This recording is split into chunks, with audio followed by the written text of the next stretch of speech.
जय गुरुदेव। कोटि कोटि करूं वंदना, अरब खरब प्रणाम।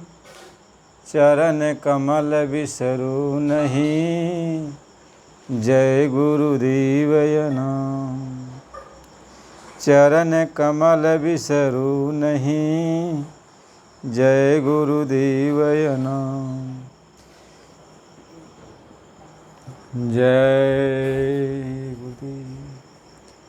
परम पूज्य स्वामी जी महाराज, आप सभी प्रेमी सत्संगी भाई बहनों, गुरु महाराज जी के चरणों में कोट कोट प्रणाम।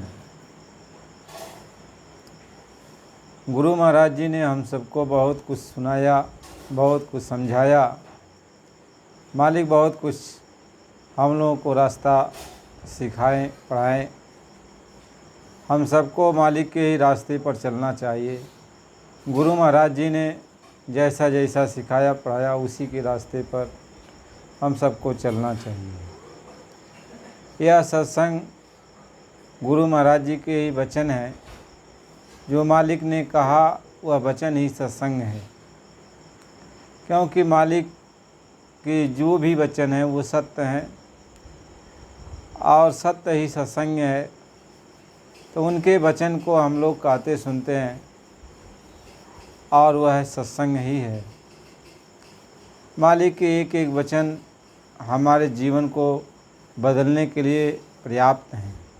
गुरु महाराज जी बराबर कहा करते कि बच्चा, मेरे एक वचन को यदि तुम मान लो तो तुम्हारे जीवन बदल जाएगा। सब कुछ बदल सकता है यदि मेरे एक वचन को मान लो।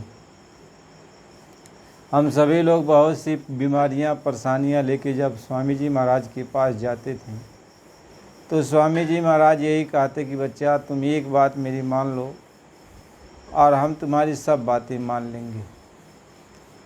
गुरु महाराज ये कहते कि बच्चा, मेरी एक बात यह है कि तुम भजन करो। जो मैंने तुम्हें रास्ता बताया है उस रास्ते पर तुम चलो। सुबह शाम अपना समय निकाल कर भजन कर लो और तुम्हारी हर बात को मैं मान लूँगा। दुख दर्द, बीमारी, परेशानी, जो कुछ भी तुम्हारे पास है हम सब मान लूँगा तुम्हारी बात को।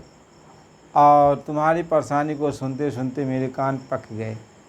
अब मैं किसी की कोई बात सुनने वाला नहीं हूँ। तुम सब मेरी एक बात मान लो तो हम तुम्हारी सब बातें मान लेंगे। तो स्वामी जी महाराज ने यही कहा कि मेरी एक बात को मान लो, हम तुम्हारी सब बातें मान लेंगे। फिर इससे बड़ा और इससे अच्छा सुगम मार्ग और क्या है। गुरु ने कहा कि तुम भजन करो, भजन करो, भजन करो, भजन करो।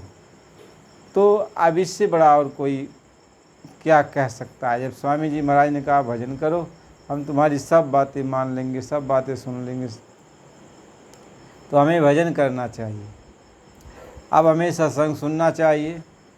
सत्संग सुनते सुनते हमारे तन मन में निर्मलता आएगी। तन मन निर्मल होगा, साफ होगा, पवित्र होगा। हमारा दिल दिमाग मालिक की भक्ति की तरफ लगेगा। और यदि हमें सत्संग नहीं मिलेगा तो मन मोटा हो जाएगा और भक्ति भाव भजन की तरफ ये मन नहीं लगेगा।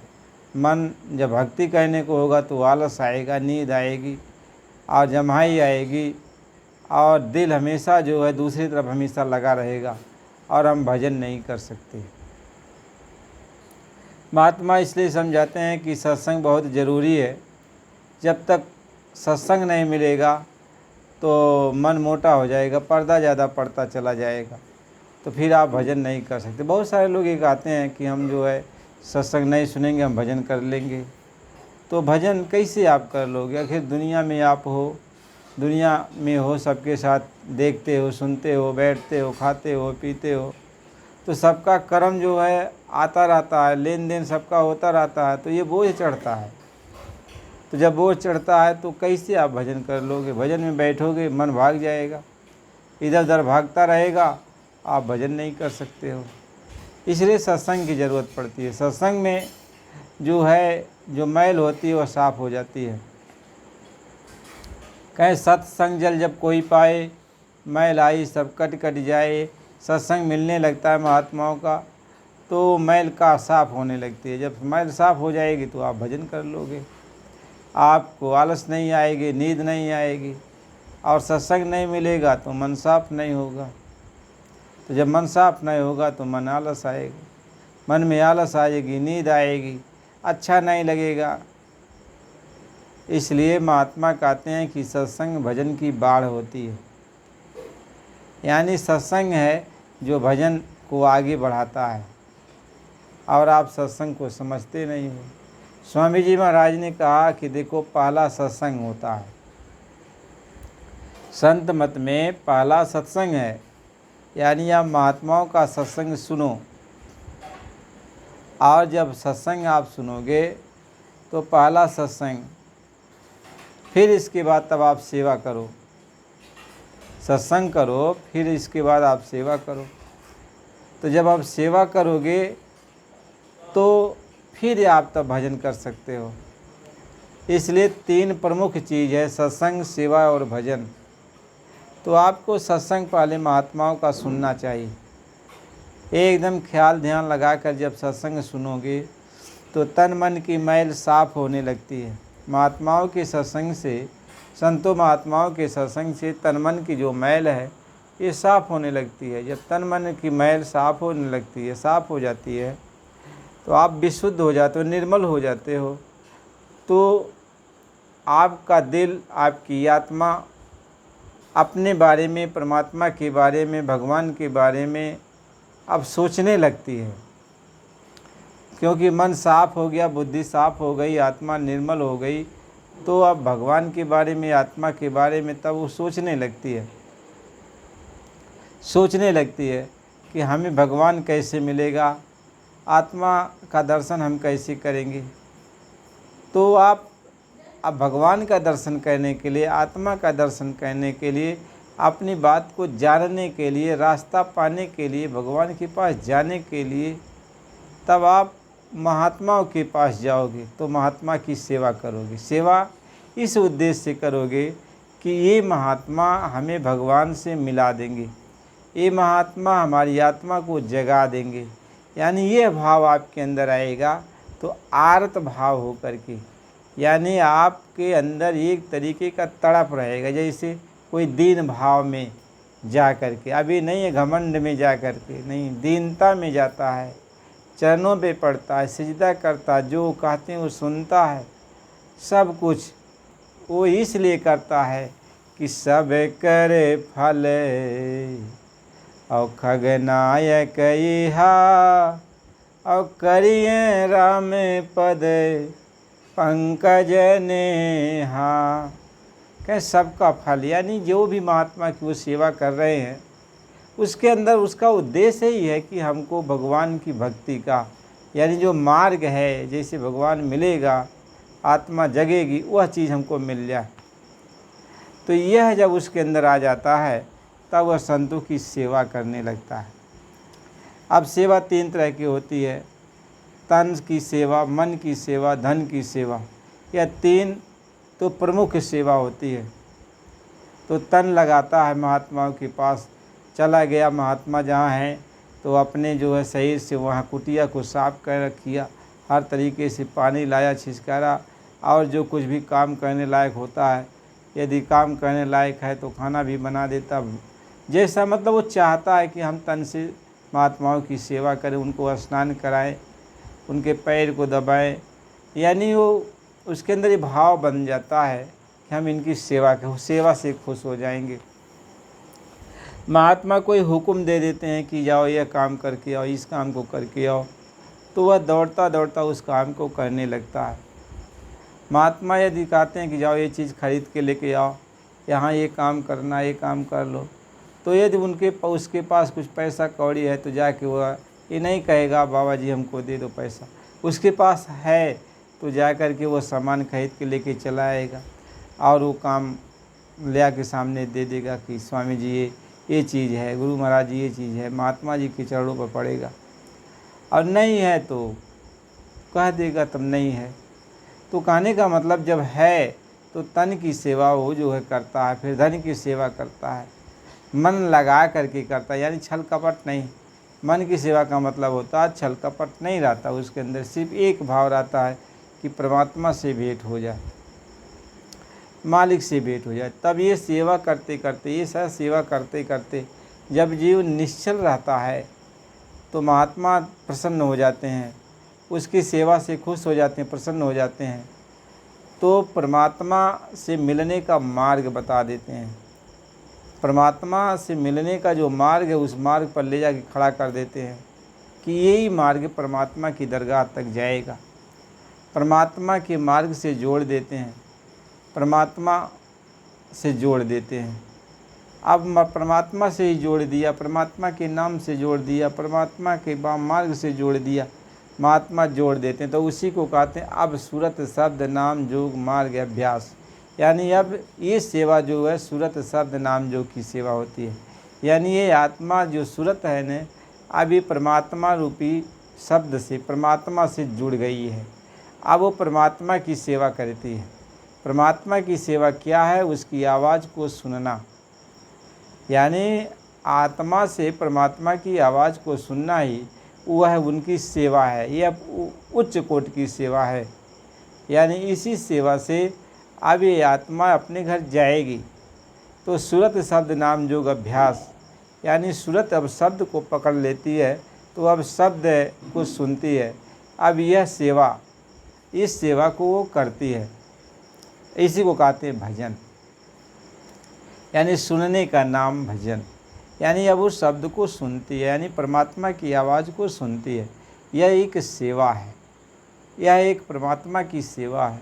तो महात्मा समझाती हैं यह 4 तरह की सेवा होती है। तो पहला सत्संग होता है, दूसरा सेवा होता है और तीसरा भजन। अब जो है इसके बाद जो मार्ग मिल गया तो अब मालिक की आवाज़ को सुनते हो, सुनने का नाम भजन। महात्मा इस चीज़ को समझाते हैं। लेकिन आपको सत्संग नहीं मिलता है तो आप सेवा नहीं कर सकते। सेवा नहीं करोगे तो तन मन पवित्र नहीं होगा, जिज्ञासा अंदर नहीं आएगी, परमात्मा के नाम से आप जुड़ नहीं सकते। इसलिए आपको जो है सत्संग की ज़रूरत है, फिर सेवा की ज़रूरत है। और बहुत ऐसे लोग भी होते हैं जो तन मन से पवित्र पहले से ही होते हैं, तो महात्मा उनको पहुँचते ही उनको रास्ता बता देते हैं कि तू बच्चा अब भजन कर। तो ऐसा नहीं सोचना चाहिए कि इनको सिर्फ भजन करने के लिए कह दिया, हमको क्यों नहीं कहा। अरे वो बना बनाया चीज़ है, वो बना हुआ है। बस ऐसा नहीं है कि सब लोग गिरे हुए हैं। अरे बहुत सारे लोग बने बनाए हैं जो महात्मा के पास पहुंच जाते हैं तो सिर्फ रास्ता मिल जाता है, फिर वो उनका काम आगे से होने लगता है। तो महात्मा तो इस बात को समझाते हैं। इसलिए सबको चाहिए, कहताते सबको चाहिए नित्य गुरु भक्ति कमाए।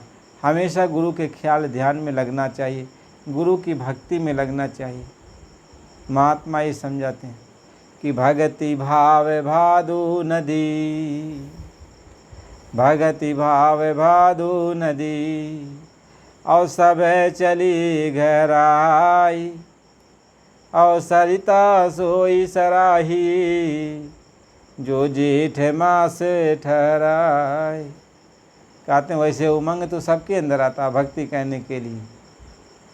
भक्ति कहने के लिए सबके अंदर उमंग आता, चलता हम गुरु की भक्ति करूँगा, सेवा करूँगा, सत्संग सुनूँगा। महात्मा ये समझाते हैं सबके अंदर, जैसे सावन भादो में सारी नदियाँ छोटी बड़ी सब नदियाँ उफान पर होती हैं, अथाह जल सब में हो जाता है। ऐसे भक्ति का रंग सब में चढ़ने लगता है। सब सोचते हैं हम भक्ति कर लेंगे, लेकिन जब वो भक्ति करने के लिए जाता है और सावन भादो ख़त्म हो जाता है, यानी वह उमंग ख़त्म हो जाता है, तो जो पहले उमंग लगा है भक्ति करने के लिए, वही उमंग यदि गर्मी के भी मौसम में बना रहे, यानी दुनिया में रहते हुए भी यदि दुनिया में तू भक्ति कर रहा है तो जान ले तेरी महिमा है। जैसे जेठ महीना जब आ जाता है गर्मी का मौसम, तो छोटी छोटी नदियों में जो पानी रहता है वो सब सूख जाता है, केवल बड़ी नदी में पानी बहता है। ऐसे ही जो मालिक की भक्ति हमेशा करता रहता है, छोड़ता नहीं है, उसी की महिमा कही जाती है, उसी की महिमा कही जाती है।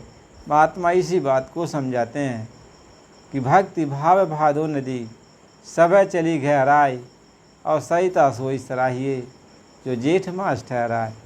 यानी तपन के महीने में भी, यानी कोई दुख मुसीबत आ जाए फिर भी आप भक्ति को न छोड़ो, भजन को न छोड़ो, अपने मार्ग पर चलते रहो। उसी को कहते हैं वो भक्त है। अभी नहीं है, जब सुख है तो भजन कर रहा तब तक, और जब दुख पड़ गया तो छोड़ छाड़ के बैठ गया। कहा कि हमको अब महात्मा जी ने हमारे ऊपर कृपा नहीं किया, हमारे ऊपर दया नहीं किया, हमको ये परेशानी आ गई, वो परेशानी आ गई। अपनी परेशानी का रोना रो करो भजन छोड़ देता है। बहुत सारे लोग छोड़ देते हैं, एक दो उनके बहुत सारे उदाहरण हैं। सब लोग छोड़ के बैठ जाते हैं, भजन नहीं करते हैं। महात्मा तो इसी चीज़ को समझाते हैं। इसीलिए सबको चाहिए कि भजन करें, भजन करें, भजन करें। बिना भजन के कोई भवसागर से पार नहीं हो सकता है। कहीं बारी मथे घृत होत है, सिकता ते बरुते, बिन हरि भजन भव तरई, यह सिद्धांत अपे। कहें कि पानी को मथ दो तो घी निकल जाएगा, हम मान लेते हैं। यद्यपि निकलेगा नहीं, लेकिन मान लिया जाता है कि चलो अच्छा पानी को मथो तो घी निकल सकता है। बालू को पेरो तो उसमें तेल निकल जाएगा, हम मान लेते हैं, लेकिन निकलेगा नहीं। लेकिन मान लिया जाता है कि बालू में भी तेल निकल जाएगा। लेकिन हम इस चीज़ को नहीं मान सकते कि बिना भजन किए कोई भवसागर से पार हो जाएगा। यदि कोई कहे कि नहीं बिना भजन के कोई भवसागर से पार हो जाएगा, तो महात्मा कहते हैं इसको हम मान नहीं सकते। और सब कुछ मान लेंगे, असंभव को भी मान लेते हैं, लेकिन इस चीज़ को नहीं मान सकते। क्यों? कि भजन के मार्ग, वही एक मार्ग है। हम भजन करते यानी उस आवाज़ को पकड़ के ही आए हैं, और आवाज़ को पकड़ के ही हमको जाना है, वही एक मार्ग है। और कोई कह दे बिना भजन के हम चल जाएंगे, तो कैसे वह किस मार्ग से जाएगा? इसलिए कहा कि शब्द मार्गी गुरु न होवे तो झूठी गुरुआई लेवे। यानी यदि वो भजन का मार्ग नहीं बताता है, शब्द का मार्ग नहीं बताता है, तो गुरु झूठा है। क्योंकि आत्मा शब्द को पकड़ के आई है और शब्द को ही पकड़ के जाएगी। महात्मा इसी को समझाते हैं कि सत महला में सरंगी औ बाज रही, सत महला में सरंगी बाज रही, औ काहे के ताना औ काहे के भरनी, औ काहे के गुटे का लाग रही, सात महला में सरंगी बाज रही। कहिंगला पिंगला औ ताना भरनी,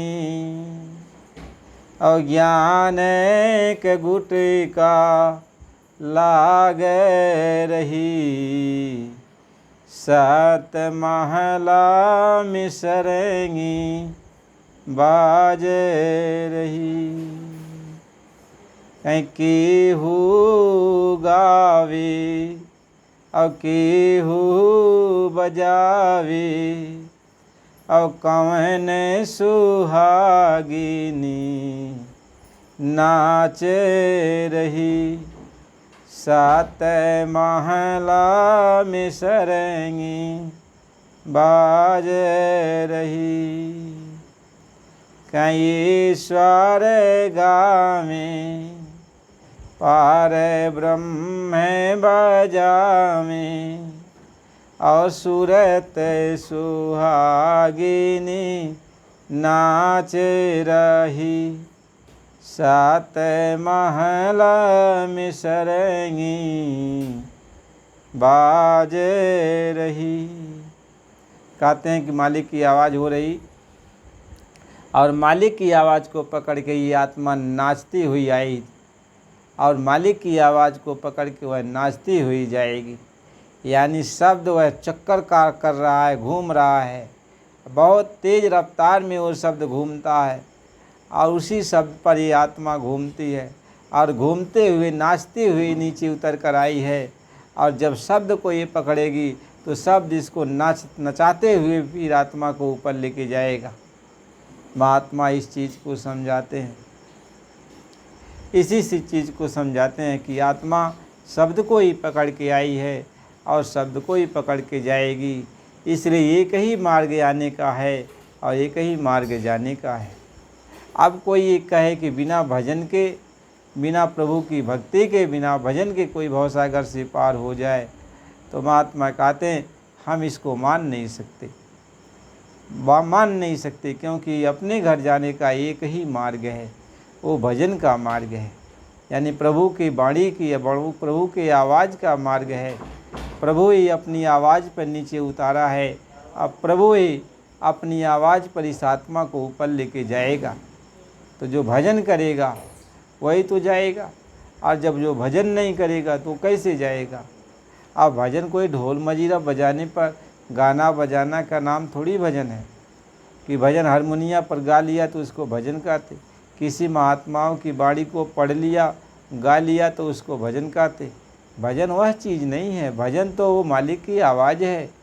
अब वो मालिक बोलता है, मालिक आवाज़ दे रहा है, उसकी आवाज़ को सुनना, भगवान की आवाज़ को सुनना ही भजन कहलाता है। इसलिए सुनने का नाम गुरु महाराज जी ने कहा भजन है।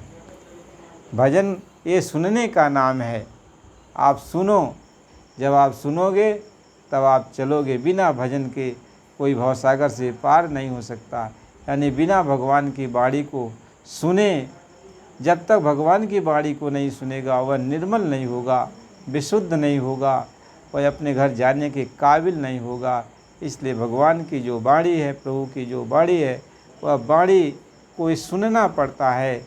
जब सुनते सुनते आत्माएं निर्मल हो जाती है तो वह वाणी जो है मालिक की आवाज़ आत्मा को पकड़ लेती है और उठा ले जाती है। गुरु महाराज जी इस बात को ही सुनाते हैं, इसी बात को समझाते हैं। इसलिए भजन करना चाहिए, सबको भजन करना चाहिए। तो बिना भजन किए ये क्लेश, ये तकलीफ़ जाएगा नहीं। ये जन्म मरण का जो तकलीफ़ है, ये बंधन है, बिना भजन के जाएगा नहीं। और जन्म मरण का बंधन जो है, यदि आप काटना चाहते तो भजन करना है, और नहीं काटना चाहते हो तो जब तब पूजा पाठ करो, अच्छे लोकों में जाओगे, स्वर्ग वैकुंठ में जाओगे, सुख सुविधा आराम से रहोगे। पुण्य क्षीण हो जाएगा, फिर मृतलोक में आओगे। फिर अच्छा काम करोगे तो अच्छी जगह जाओगे, खराब काम करोगे तो खराब जगह जाओगे। ये तो विधि का विधान तो बना ही गया है, ये सब बना दिया गया है। इसलिए महात्मा समझाते हैं कि इसमें मालिक कुछ करता वरता नहीं है। जो ईश्वर है वो कुछ नहीं करता, वह सारे अधिकार आपको दे दिया है। आप इस मृतलोक में चले आए, उस मालिक ने सब अधिकार आपको दे दिया है। आप अच्छा करो तब भी कुछ नहीं कहेगा, ख़राब करो तब भी कुछ नहीं करेगा। वह ये कहता तुम अच्छा बुरा जो भी चाहो तुम करो, लेकिन इसका फल तुम्हें मिलेगा। अच्छा का अच्छा फल, खराब का खराब फल। या तुम्हें कोई भोगना भरना है, दूसरे को नहीं।